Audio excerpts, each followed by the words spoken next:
만복의 근원 하나님 온 백성 찬송 드리고 저 천사여 찬송하세 찬송 성부 성자 성령 아멘.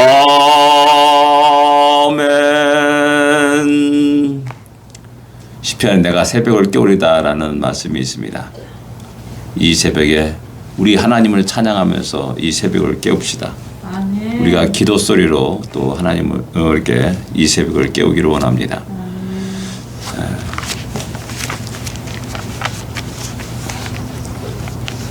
453장입니다. 예수도 알기 원하네. 453장입니다.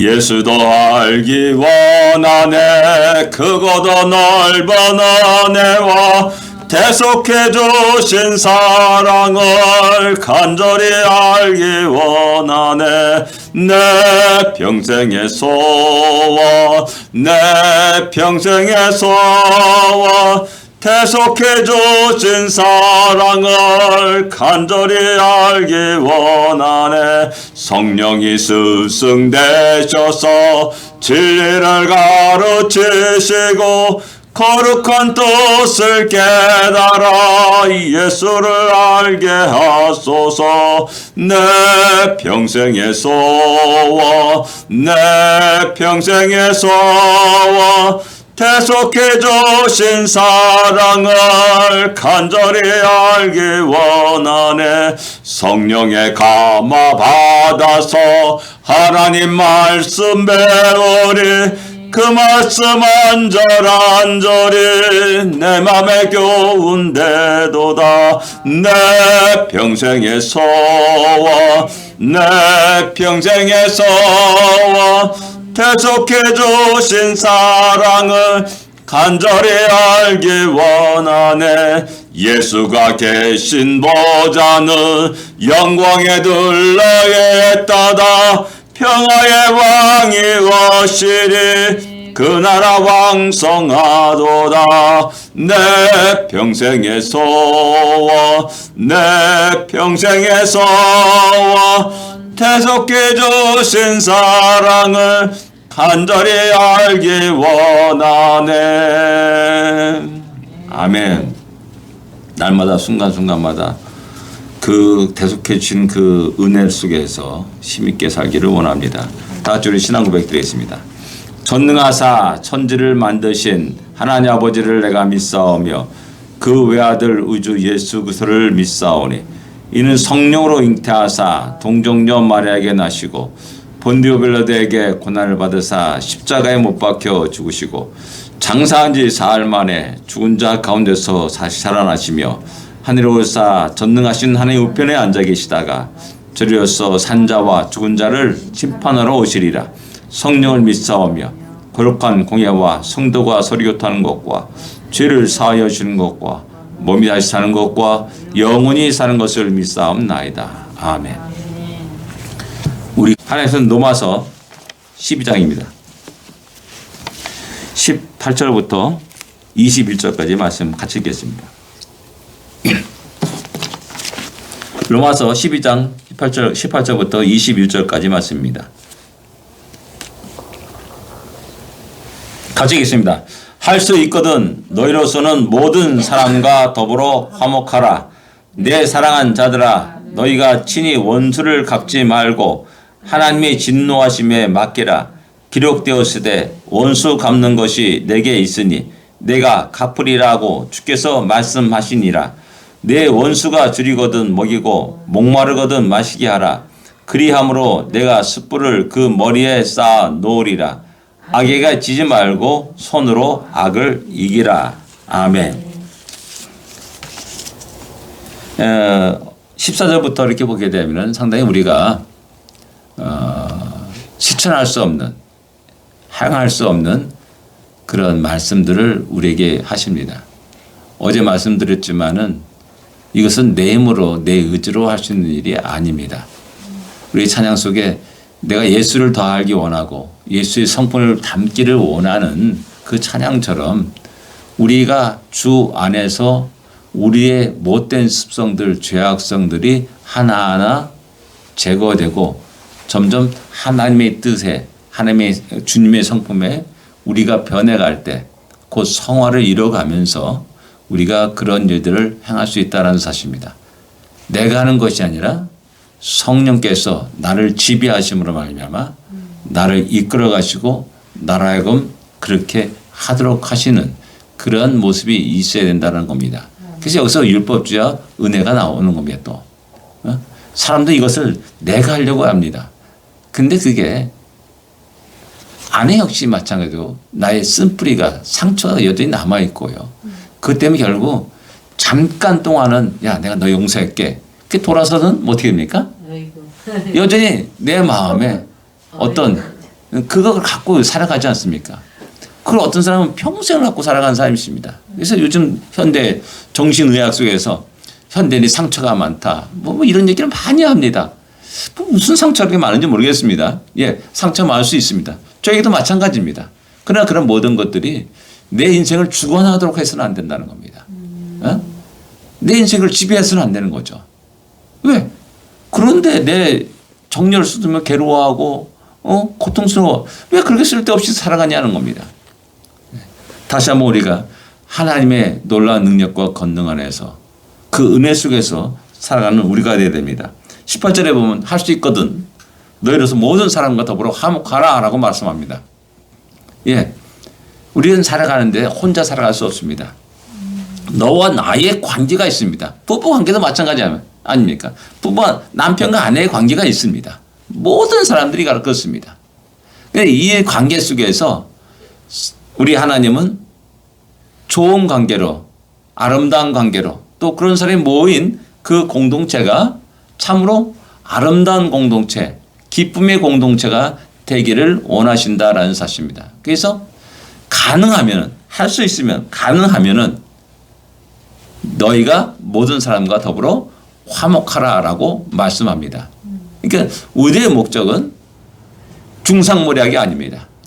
거짓을 통해서 저를 쓰러뜨려 가지고 내가 딛고 일어서서 승진하고 성공하는 것이 아니라는 겁니다. 함께 더불어 살아가는 세상 그리고 더불어서 기뻐하고 감사하는 그런 아름다운 모습. 그러니까 우는 자와 함께 울고 기뻐하는 자와 함께 기뻐하는 즐거워하는 그런 아름다운 모습이 있어야 된다는 것이죠. 우리 안에 어제마다 시기와 질투가 있다면은 상대방이 기뻐하는데 나는 반대로 마음에 씁쓸함이 있고 속이 뒤틀리고 배가 아프고 그래서 위장약을 먹게 되는 것이죠. 예? 그래가지고 위장약이 많이 팔리게 되는 겁니다. 이게 시기와 질투가 일어나는 겁니다. 이런 공동체는 겉으로 볼 때는 아주 아름답게 잘 세워진 것 같고 그 규모 면에서 어떤 파워를 능력을 행사하는 것 같아요. 근데 조금 지나면 무슨 교회가 깨졌다느니 분열되었다느니 뭐 이런 소식을 듣게 되는 겁니다.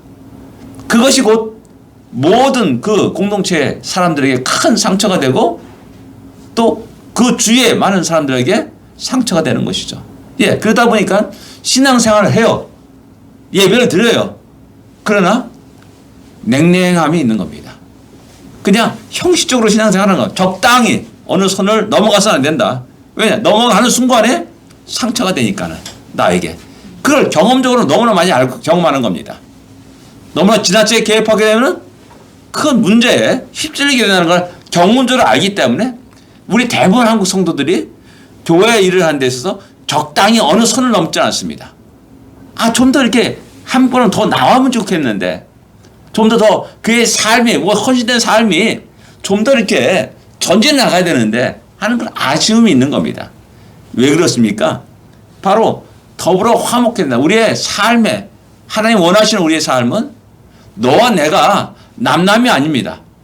사촌이 아닙니다. 한 가정, 그리스도 안에서 한 가정에서 형제 자매된 자들입니다. 형제 자매된 자들이에요. 시기와 질투가 있을 수 없죠.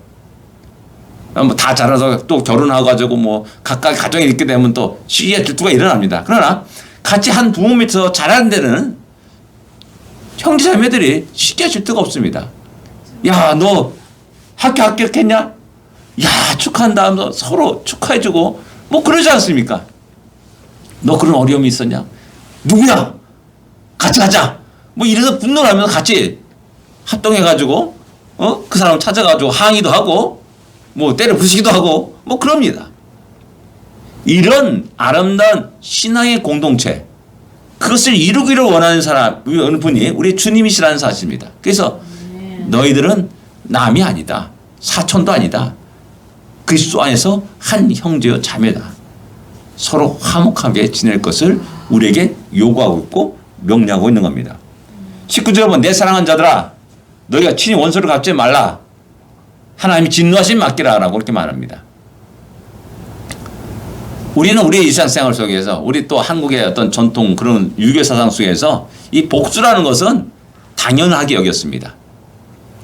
그래서 정약용도 그랬다 그래. 우리 유명한 우리 대한민국 사람이 모를 사람이 없는 정약용. 그 유명한 사람도 그분이 천주교 신자 됐습니까?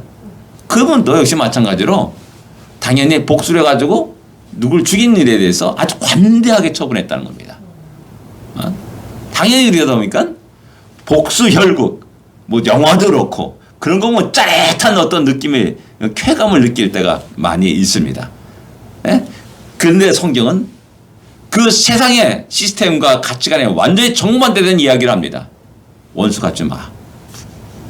그것을 하나님께 맡겨. 라고 말하는 겁니다.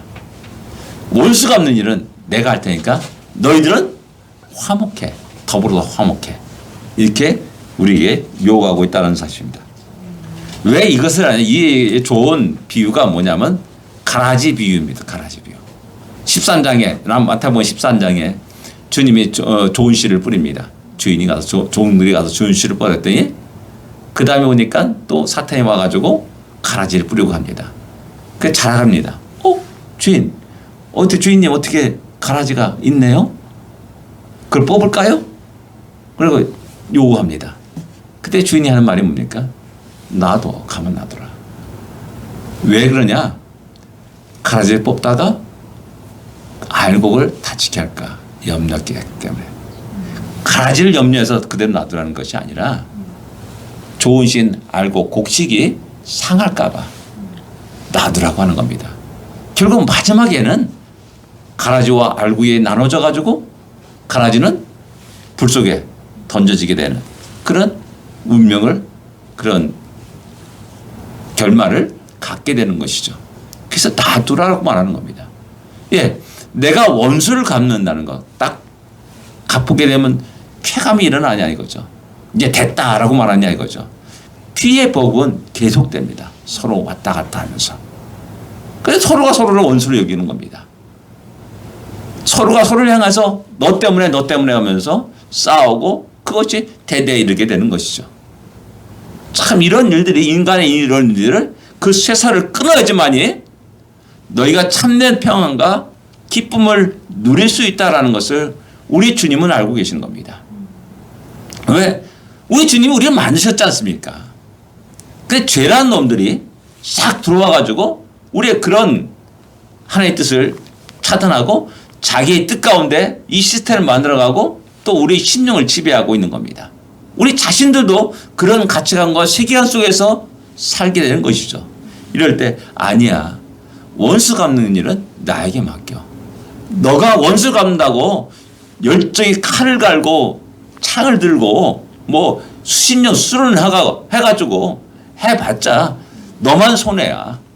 너가 그것으로 인해서 평안을 누리고 복을 누리는 것이 결코 아니야 라고 주님 말하는 겁니다. 원수 갚는 일은 내가 할 일이야. 너는 나의 말처럼 모든 사람과 더불어 화목해. 원수가 줄이거든 먹이고 목마르거든 물을 좀 마시게 해. 그래야만이 너가 살고 있는 공동체가 참으로 사랑의 공동체로 기쁨과 즐거움을 만끽하며 누리며 살아갈 수가 있고 그 안에서 자라는 너희 자녀들도 역시 마찬가지로 그렇게 행복하게 살아갈 수 있는 거야. 잘못 생각하면 안 돼. 원수 갚는 일은 나에게 맡겨 라고 이렇게 우리 주님이 말씀하는 겁니다. 그래서 참 다윗이라는 사람이 참 성경 읽으면서 느끼는 것은 참 어떻게 이럴 수가 있을까 라는 그런 생각을 할 때가 많이 있습니다. 압살롬도 자기를 반역한 압살롬 있지 않습니까? 야, 그 생명은 건드리지 마라 하고 부탁하고 전쟁터에 내보내 군인들을, 자기 수하들을. 이 권력 앞에서는 부자가 없어요.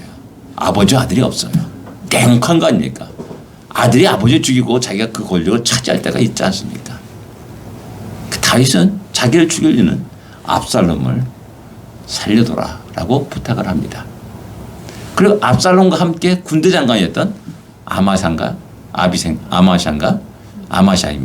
아마샤를 야, 너 내 군대 장관이 돼 하고 요청을 합니다.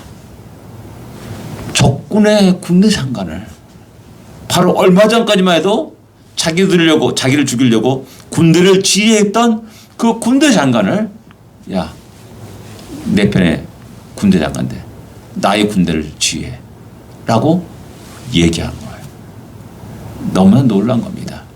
그런 장면들을 보면서 야, 어떻게 이럴 수가 있을까 라는 그 생각을 하게 돼요. 이것이 하나님이 우리를 향한 크고 놀라운 사랑입니다. 이 사랑을 의심하게 되면은 아, 난 버림받은 놈이구나. 죽어야 될 놈이구나. 가서 죽는 겁니다. 가룟 유다가 그렇지 않습니까? 우리 주님의 크고 넓은 사랑을 알지 못하는 겁니다. 그 자기 자책하면 나 왜 이런 놈인가, 내 이런 놈인가, 자기를 자책하면서 난 죽어도 쌀 놈이야. 그렇게 생각하다 보니까는 죽음으로 이르게 되는 겁니다. 이것이 자기의 생을 마감하고 지금까지 자기의 모든 삶의 모든 것들이 와르르 무너지게 되는 그런 일이 일어나게 되는 거죠. 그래서 원수 갚는 것은 내게 있다 라고 말하고 있고 20절에 보면 내 원수가 줄이거든 먹이고 목마르거든 마시게 하라. 그러함으로 내가 숯불을 그 머리에 쌓아 놓으리라 라고 이렇게 말씀합니다. 이 해석을 갖다가 어떤 사람은 그래 내가 저한테 원수한테 잘 해주는 것이 복수다 뭐 이런 식으로 그러면 하나님 그 머리에 막 숯불을 쌓아가지고 그에게 더욱더 큰 고통과 아주 그냥 저주를 내릴 거다 뭐 이런 식으로 생각하는 사람이 있어요. 그렇게 해석하고요 말하는 사람이 있어요. 근데 이제 또 다른 해석은 뭐냐면은 우리 어렸을 때도 그러지만은 이 집안에 불이 굉장히 중요해요. 연탄불 꺼졌습니다. 그 이제 이웃집 가도 불을 빌려와요. 그래서 그 불씨를 가지고 또 장작 이렇게 놓고 나무 놓고 불씨를 살려가지고 연탄을 또 살리고 그래 밥을 해 먹고 그렇습니다. 진짜 그랬네. 네? 진짜 그랬어요. 네? 번개탄. 그 예전에는 그 진짜 그 불씨를 갖다가 항상 집안에 보관했어요. 보호했어요. 그거 좀 큰일 나니까는 뭐냐면은 너희 원수가 삭막하고 그 마음에 증오가 있고 미움이 있고 그러면서 그 불씨가 꺼진 겁니다. 그 너가 그를 잘 대해줌으로 말미암아 그 꺼진 불씨가 다시 살아난다는 거죠. 그럴 때 너와 그 사람의 관계가 다시 회복되고 너와 두 사람의 관계 속에서 진정한 평화가 이루어지게 되고 화목이 일어나지게 되고 그들이 살아가는 그 지역사회 가정이 화목하게 된다라는 그런 의미를 갖고 있는 말이라고 이렇게 이야기하는 겁니다. 어느 해석을 따르겠습니까? 저는 두 번째 해석을 따릅니다. 근데 왜 숯불을 내 머리라는 게죠. 예전에 다 머리를 이고지는 것 같지 않습니까?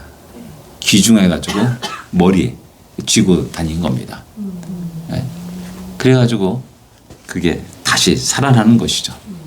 그래서 그것이 곧 가정이 살아나는 것이고 지역사회가 살아나는 것이고 너희 하나님의 백성이 다시 회복되는 길이다라는 겁니다. 맨날 원수 갚는다고 칼을 서로 겨누면서 기회를 노리고 호시탐탐 기회를 노리면서 있다 한다면은 제대로 쓰겠냐 이거죠. 그래서 주의 백성들에게 하나님 나라, 교회, 가정, 사회 이런 모습의 아름다운 사랑의 공동체가 회복될 수 있도록 우리에게 말씀하고 있다는 것이죠. 먼저는 우리가 그 말을 마음에 새기고 살아가야 됩니다. 악에게 지지 마라. 선으로 악을 이기라.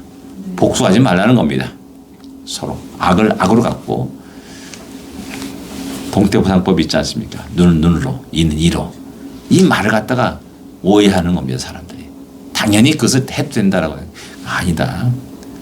죄의 무거움을 알아라는 거죠. 너가 상대를 갖다가 죽였느냐? 너의 죽음도 끝난 거야. 내가 죽는데 상대를 어떻게 죽여요? 무섭잖아요. 너 저에게 1억의 손해를 사기쳐가지고 손해 입혔느냐? 너 똑같이 1억 당해. 내가 당할 줄 알면은 못하는 겁니다.